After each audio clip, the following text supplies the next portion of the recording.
everyone, good morning. Salam dan serboygo moजाङैनो dं होननानै आंबो मोजाङैनो दं। नोंथांमोनखौ आंनि गोसो गोरबोनिफ्राय आंनि चेनेलाव फिन खनसे बरायनाय थाबाय।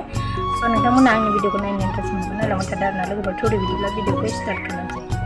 माबा एक्चुअलि लोगोफोर दिनै आं शिवरात्रि फुजानि थाखाय एसे न'आवनो फुजा खालामनो नागिरदों आरोना।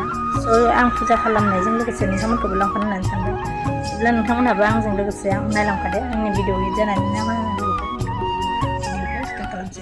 आङो दा खिर संना लानो नागिरदों आरोना। खिर संनोसै ओमफ्रायो खिर संनानै साना प्रसादखौबो आङो बानायाखै दा बानायबाय थानोसै आरोना। नोंथांमोना नायलांबाय थादो। लोगोफोर आं दा खिरखौ संनोसै आरोना। संना लानोसै आं गाइखेर फुदुंग्रोनोसै।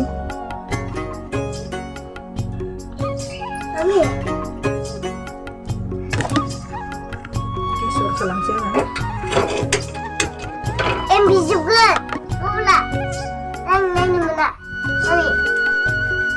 लोगोफोर गाइखेरा नै आंना 1 लिटार।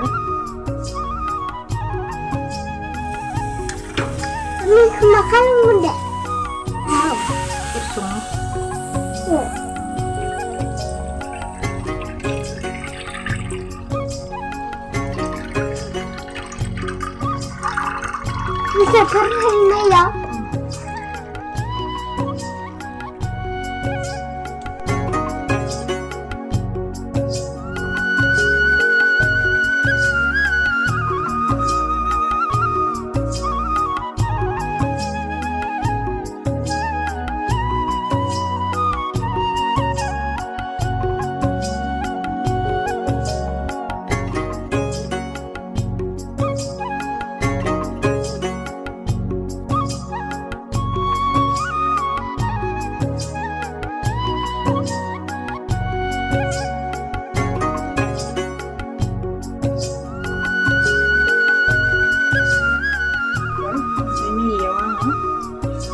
Gaसिखौबो होजोबखाबाय आरोना बादाम, काजु बादाम, काठबादाम, किसमिस, नारेंखल गासिखौबो होजोबखाबाय आरोना। बेखौ खिराव होगोन खिरा जागासिनो गोदौबाय दं।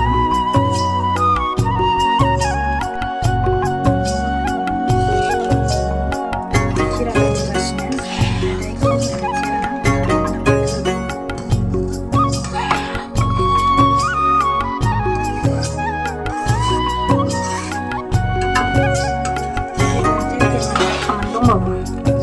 प्रसाद बानायनोसै आं दायो।